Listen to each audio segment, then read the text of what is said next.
नमस्ते सदावत्सल्य मातृभूमि।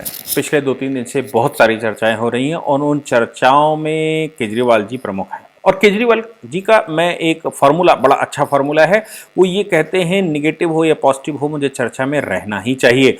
जो चर्चा में रहेगा उसके विषय में लोग विचार करेंगे और ऑप्शन के रूप में उसकी मार्केटिंग होगी।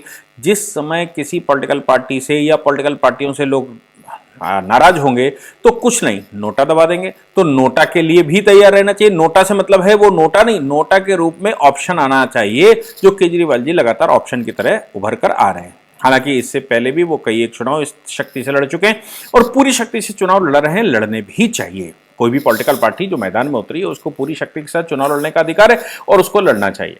लेकिन सवाल यहां पर पैदा होता है कि केजरीवाल जी की चर्चाएं किस किस विषय की हो रही हैं। बहुत सारे विषयों की चर्चाएं उनकी होती हैं। कभी वो आरोप लगाते हैं, कभी वो चार्जशीट पेश करते हैं, फिर वो कहते हैं कानून अपना काम करेगा, फिर वो कहते हैं हमने मेरे पास एविडेंसेस हैं, फिर वो कहते हैं कि इन एविडेंस, ये जो बाद में सरकार बनने के बाद कहते हैं ये एविडेंस काम के नहीं है।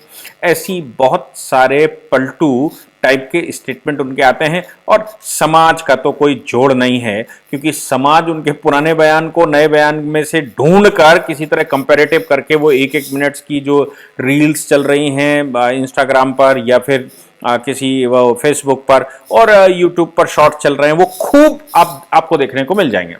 लेकिन इस समय वो चर्चा इसलिए नहीं है। एक तो सत्येंद्र जैन की चर्चा है।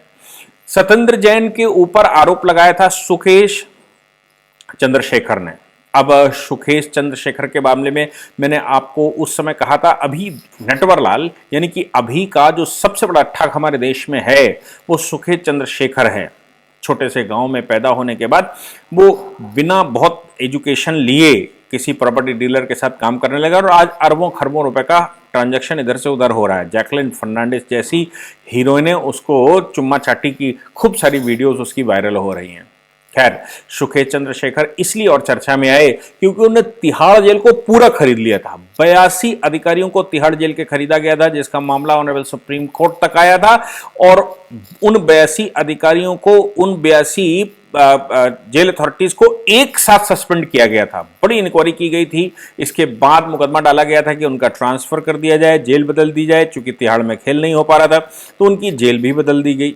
इसके बाद सत्येंद्र जैन चूंकि जेल में बंद थे तो ऐसा एक बात सुखेश चंद्रशेखर ने कही कि सत्येंद्र जैन ने 10 करोड़ रुपए सुखेश चंद्रशेखर से मांगे, रिश्वत के रूप में मांगे या फिर फैसिलिटी देने के लिए मांगे। खैर, वो मामला चल ही रहा था। सत्येंद्र जैन जेल में थे। उस पर ईडी ने रिपोर्ट लगा दी कोर्ट में कि भाई सत्येंद्र जैन जेल के पास हैं और जेल में हैं और उनको सारी वो सुविधाएं दी जा रही हैं जो फ्लैट में होती हैं। उनका कमरा बंद कर दिया गया, चारों ओर से ढांक दिया गया और बहुत कुछ ऐसा किया गया जो कि ये सिद्ध करता है कि सत्येंद्र जैन हकीकत में जेल में नहीं है, वो वहां फैसिलिटी सेंटर में है। सारे काम वो कर रहे हैं जो होने चाहिए। और तिहाड़ जेल में तो अक्सर टेररिस्टों के फोन, ये वो बहुत सारी सूचनाएं आती रहती कि क्या क्या गड़बड़ होती रहती है। लेकिन सत्येंद्र जैन के विषय में जैसे ही कोर्ट को बताया गया तो कोर्ट ने उस विषय पर संज्ञान लिया और संज्ञान लेते हुए कहा कि भाई आम कैदी की तरह क्यों नहीं रखा जाता, क्या ऐसी फैसिलिटी सत्येंद्र जैन को क्यों ऐसी दी जा रही है जो एक आरोपी है। खासतौर से सत्येंद्र जैन ने यह भी कहने की कोशिश की अपने आप को कि मेरा मेंटल स्टेटस खराब हो गया, मुझे याद नहीं है, इसलिए वो इन्वेस्टिगेशन में सपोर्ट भी नहीं कर रहे। अब ऐसी सिचुएशन में सत्येंद्र जैन के लिए वहां सूट बना देना अंदर, ये अपने आप चर्चा का विषय हो गया था और उस पर तो कोर्ट भी एक्टिव हो गया था। हालांकि उस समय जो जेल अथॉरिटी थी, जिसके जो डीजी था या जो भी डीजी जेल रहे होंगे, उनको सस्पेंड भी कर दिया गया। मतलब कुल मिलाकर वो कार्रवाई हुई। तो सुखेश चंद्रशेखर ने 10 करोड़ रुपया इनको देने का आरोप लगा दिया कि सत्येंद्र जैन ने 10 करोड़ रुपए मेरे से लिए, फैसिलिटी देने के लिए लिए हैं। मैं बता ही रहा हूं कि वो फैसिलिटी सत्येंद्र जैन को खरीदा गया होगा, खरीदने का प्रयास हुआ होगा, या क्या झूठ और सच है पता नहीं। हालांकि सुप्रीम कोर्ट में जब केस गया था तो सुप्रीम कोर्ट में जिस समय सुखेश चंद्रशेखर के वकील ने यह कहा था सुप्रीम कोर्ट के साथ कि भाई वहां पर उनके पैसे मांगे जा रहे हैं 1 करोड़ रुपया के हिसाब से, 1.5 करोड़ 2 करोड़ रुपया महीने के हिसाब से दिया जा रहा है, वो 28 करोड़ रुपए दे चुके हैं। तो सुप्रीम कोर्ट ने उस समय सबसे पहले ये पूछा था कि सुखेश चंद्रशेखर के पास रुपया आता कहां से, उसका सोर्स ऑफ इनकम क्या है, इसको खुलासा करिए, तब आप बताइए कि 28 करोड़ रुपया वो दे चुका है। हालांकि वो मामला भी चल ही रहा है और उस पर अर्ली रिपोर्ट सबमिट करने की बात की है। केजरीवाल जी से जो जो बात सत्येंद्र जैन वाली थी, सत्येंद्र जैन की बात को पत्रकारों ने केजरीवाल जी से पूछ लिया चुनाव के दौरान, और उन्होंने पूछा भाई ये सत्येंद्र जैन को 10 करोड़ रुपया देने की बात कही गई, ये क्या है सुखे चंद्रशेखर के द्वारा। तो केजरीवाल ने तत्काल जवाब दिया कि कौन सुखेश चंद्रशेखर, और ये बात मीडिया ने पकड़ ली, खूब चला कि भाई केजरीवाल को तो मालूम ही नहीं है सुखे चंद्रशेखर क्या है। ये बात सुखे चंद्रशेखर को खुद को हर्ट कर गई। क्यों? क्योंकि ये तो दुनिया जानती है कि सत्येंद्र जैन की इतनी औकात नहीं है कि वो सुखे चंद्रशेखर के साथ डील कर सकें, डायरेक्ट डील कर सकें। वो डील में निश्चित रूप से केजरीवाल जी इन्वॉल्व रहे होंगे। ऐसी परिस्थिति में सुखे चंद्रशेखर को जब ये खबर मिली कि वो केजरीवाल ने ये कह दिया कौन सुखे चंद्रशेखर, तो सुखे चंद्रशेखर का आग बबूला होना स्वाभाविक था। सुखे चंद्रशेखर ने उस पर सवाल खड़े कर दिए और एक भारी भरकम चिट्ठी लिख डाली। उस चिट्ठी में सुखे चंद्रशेखर ने महामहिम केजरीवाल जी से पूछ लिया कि आप अगर मुझे जानते नहीं हैं तो आपने 50 करोड़ रुपया मेरे से क्यों ले लिया, या 50 करोड़ रुपए की डील मेरे से क्यों कर ली, मुझे राज्यसभा भेजने का क्यों तय कर लिया, मुझे आम आदमी पार्टी का कैंडिडेट राज्यसभा में बनाने का क्यों तय कर लिया। अब ये जो 50 करोड़ रुपए की चिट्ठी का मामला आया, 10 करोड़ का सत्येंद्र जैन का मामला पीछे छूट गया।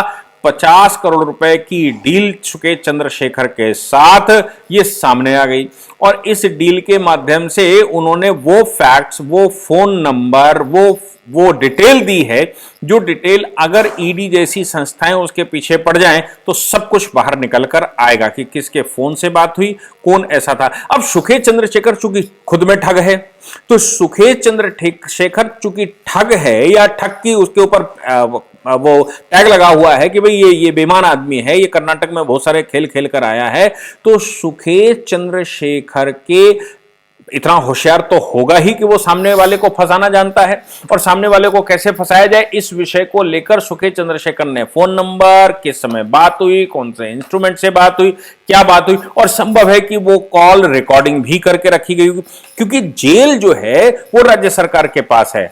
दिल्ली की जेल दिल्ली राज्य सरकार देखती है, वो तिहाड़ जेल भी राज्य सरकार देखती है। वो जेलों का मामला केंद्र सरकार या यूनियन टेरिटरी के नाते एलजी के पास नहीं है।